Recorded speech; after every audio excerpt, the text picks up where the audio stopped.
How many times can a heart break before it stops beating? For 60 years, English football has been a story of almost. We almost won at Wembley. We almost beat France. We almost made history. Almost is a dangerous word. It gives you hope, but it doesn't give you a trophy.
For 8 years, England were the nice guys. They were polite, they were unified, but they were too nice. When the moment came to kill the game, they hesitated.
But the era of nice is over.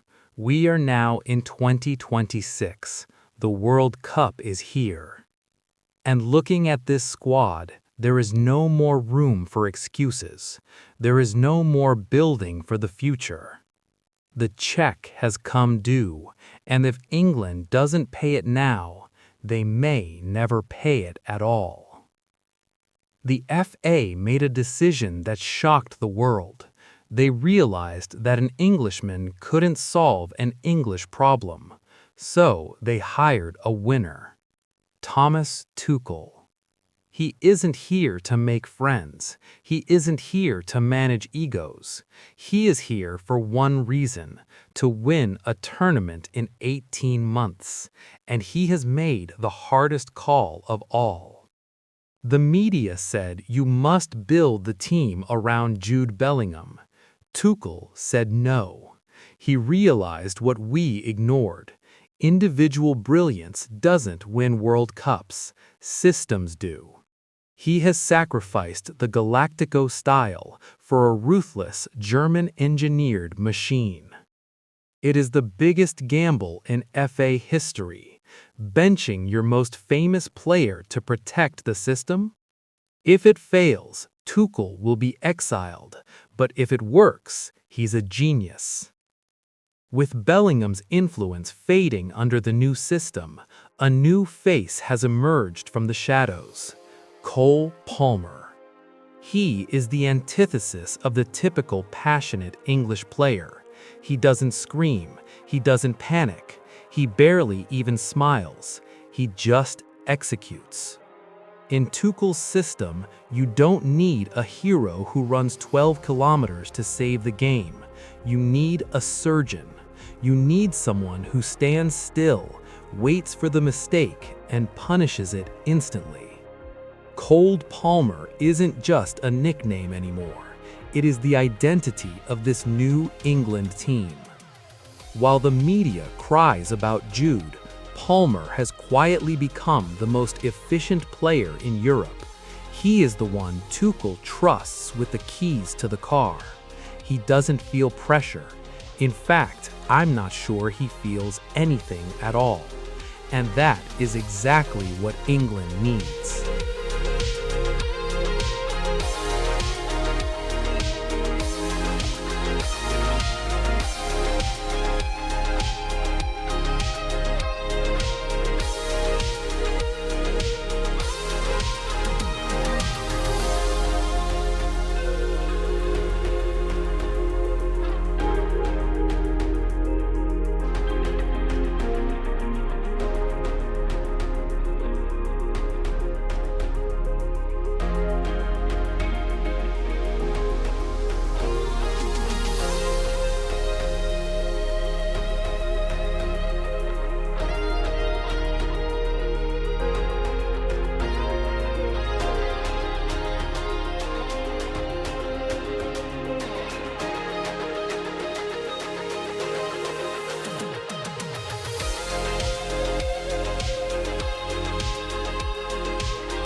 And finally, the captain.